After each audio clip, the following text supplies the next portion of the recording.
మన స్వాతంత్రం ఒక్క రోజులో వచ్చింది కాదు. ఎందరో మహానుభావులు, లెక్కలేనన్ని త్యాగాలు, ఈ దేశం కోసం చాలా మంది నిశ్శబ్ద యోధులు వాళ్ళ జీవితాన్నే ఇచ్చారు. కానీ అందరికి పేరు రాలేదు, విగ్రహాలు కట్టలేదు. ఎందుకంటే వాళ్ళు కీర్తి కోసమో గుర్తింపు కోసమో కాదు, భారతదేశ విముక్తి కోసం పోరాడారు. అలాంటి నిశ్శబ్ద యోధుల్లో ఒకరు కెప్టెన్ నీరా ఆర్య. ఆజాద్ హింద్ ఫౌజ్ లో రాణి ఝాన్సీ రెజిమెంట్ ఆఫీసర్. భారత్ కి ఫస్ట్ ఫీమేల్ స్పై. కానీ తన భర్తనే ఎందుకు చంపాల్సి వచ్చింది? దాని తర్వాత ఆమెకి ఏం మిగిలింది? ఈ రోజు మనం వినబోయే కథ ఒక యోధురాల గురించి మాత్రమే కాదు. ఈ కథ త్యాగం, స్వతంత్రం ఎంత విలువైందో చెప్పే స్టోరీ. చరిత్ర పుస్తకాల్లో చెప్పని ఇలాంటి కథలు ఇంకా చాలా ఉన్నాయి. వాటిని మీ ముందుకు తీసుకురావడమే ఈ ఛానల్ లక్ష్యం. ఈ కథలు మీకు వాల్యుబుల్ అనిపిస్తే మా ఛానల్కి సపోర్ట్ ఇవ్వండి. ఇప్పుడు ఈ కథను మొదలు పెడదాం. అది మార్చ్ 5, 1902 ఉత్తరప్రదేశ్లో కేక్రా అనే టౌన్లో ఒక సంపన్న జాట్ కుటుంబంలో నీరా ఆర్య జన్మించింది. తన చిన్నప్పుడే 8 ఏళ్ల వయసులోనే తల్లి తండ్రులిద్దరినీ కోల్పోతుంది. అప్పుడు సేత్ చౌదరి చాజురాం అనే ఆర్య సమాజ్ లీడర్ నీరాని తన తమ్ముడు బసంత్ కుమార్ని దత్తత తీసుకొని చదువు, క్రమశిక్షణ, దేశభక్తితో పెంచాడు. చాజురాం గారి ఇల్లు ఫ్రీడమ్ ఫైటర్స్ కి ఒక సేఫ్ హౌస్ లో ఉండేది. అవసరం అయినప్పుడు భగత్ సింగ్, సుశీలాబాబి లాంటి విప్లవ వీరులు అక్కడే దాక్కునేవారు. ఇలా దేశభక్తి వాతావరణంలో పెరిగిన నీరా కోల్కత్తా స్కూల్లో చదువుతూ హిందీ, ఇంగ్లీష్, బెంగాలీ మరియు ఇంకా కొన్ని భాషలు నేర్చుకుంది.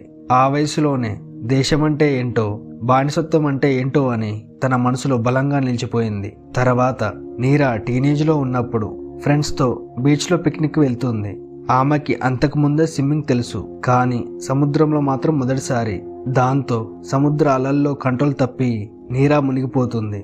సడన్ గా ఒక యువకుడు సముద్రంలోకి దూకి ఆమె ప్రాణాలను కాపాడుతాడు. ఆ యువకుడే నేతాజీ సుభాష్ చంద్రబోస్. నీరా అతనికి థ్యాంక్స్ చెప్పి అన్నా అని పిలుస్తుంది. నేతాజీ నవ్వి ఇలా అంటాడు, ఈ రోజు రక్షాబంధన్, ఈ రోజు నుంచి నువ్వు నా చెల్లెలివి అని రాఖీ కట్టించుకుంటాడు. ఇలా వాళ్ళ మధ్య అన్నా చెల్లి బాండ్ క్రియేట్ అవుతుంది. అటు తర్వాత డిసెంబర్ 25, 1928లో శ్రీకాంత్ జయరంజన్ దాస్తో నీరా ఆర్య పెళ్లి అవుతుంది. శ్రీకాంత్ జయరంజన్ బయటకి ఒక rich, educated Indian police officer. కానీ అతను ఒరిజినల్ గా ఒక British secret agent. Freedom fighters ని ట్రాప్ చేసి బ్రిటిషర్స్ కి అప్పగించే ఒక ద్రోహి. నేతాజీని హత్య చేయడానికి ప్లాన్ చేస్తున్న వ్యక్తి. పెళ్ళైన కొన్ని రోజుల్లోనే తన భర్త చేసే పనుల మీద నీరాకి అనుమానం వస్తుంది. తరువాత నిజం తెలుసుకున్న నీరా తన భర్తని అడుగుతుంది, ఇలా చేయకండి, మన వాళ్ళని చంపుతూ బ్రిటిష్ కి పని చేయడం ఆపండి. మీ జాబ్ కంటే ఈ దేశం చాలా పెద్దది. కానీ ఎంత చెప్పినా కూడా వినకుండా నాకు నా జాబే ముఖ్యమని చెప్తాడు. అప్పుడు నీరా క్లియర్గా చెప్తుంది, నీకు నీ జాబ్ ముఖ్యమైతే నాకు నా దేశమే ముఖ్యం. అలా అతన్ని వదిలేసి స్వతంత్ర సమరం కోసం తన అడుగులు వేస్తుంది. అప్పుడే నేతాజీ ఆజాద్ హింద్ ఫౌజ్ స్థాపించాడు అని తెలుసుకొని తన తమ్ముడు బసంత్ కుమార్తో కలిసి సింగపూర్ వెళ్లి రాణి ఝాన్సీ రెజిమెంట్లో జాయిన్ అవుతుంది. Commander doctor Lakshmi Sahgal, secretary Manmati Arya ఆధ్వర్యంలో మిలిటరీ ట్రైనింగ్ తీసుకుంటుంది. తన డిసిప్లిన్ మరియు సాక్రిఫైస్ మైండ్ సెట్ తో నీరా ఆర్య ఒక స్ట్రాంగ్ సోల్జర్ గా మారుతుంది. దానితో పాటు ఇంటెలిజెన్స్ డిపార్ట్మెంట్ లో కూడా సెలెక్ట్ అవుతుంది. నీరా ఆర్య సామర్థ్యం చూసి బ్రిటిషర్స్ మీద స్పైగా పంపిస్తారు. ఈ బాధ్యత నేతాజీ స్వయంగా తనకిస్తాడు. అందుకే ఆమెని భారతదేశ మొదటి మహిళా గూఢచారి అని పిలుస్తారు. తన తోటి సైనికులతో కలిసి బ్రిటిషర్స్ మీద, వాళ్ళ సైనిక స్థావరాల మీద గూఢచర్య మొదలు పెడుతుంది. కానీ అనుకోకుండా ఒక మిషన్ లో తన స్నేహితుడు దుర్గామల్ గోర్ఖా అరెస్ట్ అవుతాడు. దాంతో నీరా ఆర్య మరియు సరస్వతి ఇద్దరూ కలిసి ఇజ్రాల్లాగా వేషం వేసుకొని బ్రిటిష్ ఆఫీసర్స్ కి మత్తు పదార్థం ఇచ్చి వాళ్ళని స్పృహ లేకుండా చేసి దుర్గమల్ గోర్ఖాని రక్షిస్తారు. అడవిలో 3 రోజుల పాటు చెట్ల మీద దాక్కొని సేఫ్ గా ఆజాద్ హింద్ ఫౌజ్ క్యాంప్ కి తిరిగి వస్తారు. ఈ ముగ్గురు చూపించిన ధైర్య సాహసాన్ని చూసి నేతాజీ సుభాష్ చంద్రబోస్ వాళ్ళని మెచ్చుకుంటాడు. సరస్వతిని లెఫ్టినెంట్ గా, నీరాని రాణి ఝాన్సీ రెజిమెంట్ కెప్టెన్ గా అపాయింట్ చేస్తాడు. అలానే నేతాజీ తన పర్సనల్ సెక్యూరిటీ బాధ్యతలు కూడా నీరాకే ఇస్తాడు. ఇది ఇలా ఉండగా ఒకరోజు రాత్రి నేతాజీ క్యాంపులో విశ్రాంతి తీసుకుంటాడు. అప్పుడు నీరానే గార్డ్ డ్యూటీలో ఉంటుంది. సడన్ గా ఒక నీడ కదులుతూ కనిపిస్తుంది. నీరా అలర్ట్ అయి చూస్తే అక్కడ ఉన్నది ఎవరో కాదు, తన భర్త శ్రీకాంత్. చేతిలో తుపాకీ ఉంది. నేతాజీని చంపేస్తే 2 లక్షల నజరానా అని బ్రిటిషర్స్ ప్రకటించారు. అందుకే చంపడానికి వచ్చాడు. నీరా తన భర్తకు వార్నింగ్ ఇచ్చింది, వెనక్కి వెళ్ళు, ఇది చేయకు అని. అతను వినలేదు, తుపాకీ కాల్చాడు. బుల్లెట్ వచ్చి నేతాజీ డ్రైవర్ నిజాముద్దీన్కి తగిలింది. ఆ క్షణం నీరా ఒక భార్యలా ఆలోచించలేదు, ఒక భారతదేశ సైనికురాలుగా ఆలోచించింది. అక్కడే ఉన్న రైఫిల్తో అతన్ని పొడిచింది. అతను అలాగే తుపాకీని కాల్చాడు. బుల్లెట్స్ నీరా చెవి, గొంతు దగ్గర నుంచి వెళ్ళేసరికి తను స్పృహ తప్పి పడిపోతుంది. ఆమె లేచిన తర్వాత నేతాజీ ఆమెకు నమస్కరించి, ఈరోజు నన్ను కాపాడడానికి పామువి అయ్యావు, ఈ రోజు నుంచి నువ్వు నీరా నాగినివి అని అంటాడు. అంటే దాని అర్థం పాములా సైలెంట్గా మూవ్ అయ్యి ఎనిమిని స్ట్రైక్ చేసే వారియర్ అని. కానీ అన్నీ అనుకున్నట్టు జరగలేదు. 1945లో world war II almost end అవుతుందనే టైంలో అమెరికా జపాన్ మీద 2 ఆటం బాంబులు వేసింది, హిరోషిమా అండ్ నాగసాకి. ఈ 2 అటాక్స్ వల్ల జపాన్కి భారీ విధ్వంసం జరిగింది. లక్షలాది మంది సాధారణ పౌరులు చనిపోయారు. జపాన్ మిలిటరీ కంప్లీట్గా వీక్ అయిపోయింది. దాంతో ఆగస్టు 15, 1945 రోజు జపాన్ అఫీషియల్గా సరెండర్ అయింది. జపాన్ సరెండర్ తర్వాత ఆజాద్ హింద్ ఫౌజ్ కూడా బలవంతంగా సరెండర్ అవ్వాల్సి వచ్చింది.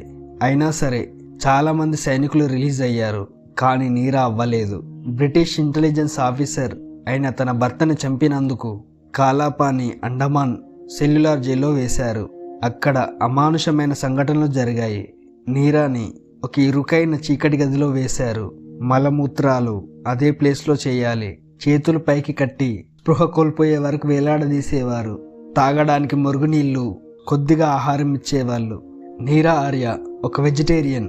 తన నమ్మకాన్ని కూడా దెబ్బతీసేలా ఆమెకి కుళ్ళిపోయిన మాంసం తినిపించారు. నీళ్లలో ముంచి పదే పదే కొట్టేవారు. ఆఖరికి ఆ తల్లి బట్టలు కూడా తీసి నగ్నంగా చేసి కొరడాతో కొట్టేవారు. ఒక ఆట బొమ్మల రకరకాలుగా ఆమె శరీరంతో ఆడుకున్నారు. ఇలా క్రూరంగా హింసిస్తూ ఒకరోజు నేతాజీ రహస్యాల గురించి అడిగితే జైలర్ మీద ఉమ్ముతుంది. దాంతో జైలర్ వాడు మనిషి అనే సంగతి కూడా మర్చిపోయి ఒక ఇనుప పరికరంతో ఆమె రొమ్ములను లాగి రక్తాలు కారేలా చేస్తాడు. ఇలాంటి 1000 చిత్రహింసలు పెట్టిన నేతాజీ గురించి కానీ ఆజాద్ హింద్ ఫౌజ్ గురించి కానీ ఒక్క రహస్యం కూడా చెప్పలేదు. చివరికి ఆమె బాడీ నలిగిపోయే వరకు టార్చర్ వీల్లో తిప్పి స్పృహ కోల్పోయాక ఒక ప్రమాదకరమైన ఐలాండ్లో పడేస్తారు. ఆమెకి స్పృహ వచ్చే టైంకి తన చుట్టూ కొందరు గిరిజనులు ఉంటారు. వాళ్ళ భాష ఆమెకు అర్థం కాదు. దాంతో దేవుణ్ణి తలుచుకొని ఓంకారం చాంట్ చేస్తుంది. గిరిజనులు ఆమెని దేవత అనుకొని ఆమెను కాపాడుతారు. కొంతకాలం అక్కడే ఉండి చివరికి హైదరాబాద్ వస్తుంది. అప్పటికే భారత్కి స్వతంత్రం వచ్చిన విషయం ఆమెకి అప్పుడు అర్థమవుతుంది. స్వాతంత్రం వచ్చిన తర్వాత కూడా నుదుటిన తిలకం పెట్టుకొని రజాకార్లు కొడుతున్నా వెనక్కి తగ్గకుండా నిజాంకి వ్యతిరేకంగా జరిగిన తెలంగాణ విమోచన ఉద్యమంలో కూడా పార్టిసిపేట్ చేసింది. అటు తర్వాత హైదరాబాద్ కూడా నిజాం నుంచి ఫ్రీ అయ్యింది. కానీ ఆమె గవర్నమెంట్ నుంచి ఎలాంటి హెల్ప్ తీసుకోలేదు. ఫ్రీడమ్ ఫైటర్స్కి ఇచ్చే పెన్షన్ అండ్ కొత్త లైఫ్ కోసం ఆరాటపడలేదు. నా దేశం కోసం చేసా అనుకుంది. మిగిలిన లైఫ్ని చార్మినార్ ఏరియాలో పూలమ్ముకుంటూ గుడిసెలో బతికింది. చివరి రోజుల్లో అనారోగ్యం వచ్చి జూలై 26, 1998లో ఒక నిరుపేదగా, ఒక మర్చిపోయిన యోధురాలుగా హైదరాబాద్ ఉస్మానియా హాస్పిటల్లో తన తుది శ్వాస విడిచింది. ఈ దేశం కోసం తన భర్తని కోల్పోయింది. తన యవ్వనాన్ని, జీవితాన్ని కోల్పోయింది. భారత స్వాతంత్రం కోల్పోకుండా కాపాడింది. ఆమెకి విగ్రహాలు లేవు. ఆమె పేరు టెక్స్ట్ బుక్స్లో పెద్దగా కనిపించదు. కానీ మన స్వతంత్రంలో ఆమె రక్తం ఉంది. మన తెలంగాణ చరిత్రలో కూడా ఆమె అడుగులు ఉన్నాయి. నీరా ఆర్య ఒక వ్యక్తి కాదు, ఒక లెసన్. ఫ్రీడమ్ ఫ్రీగా రాలేదు, అది ఎంతో మంది జీవితాల విలువ అని గుర్తు చేసే రిమైండర్. మనం ఆమెను గుర్తుంచుకోవాలి.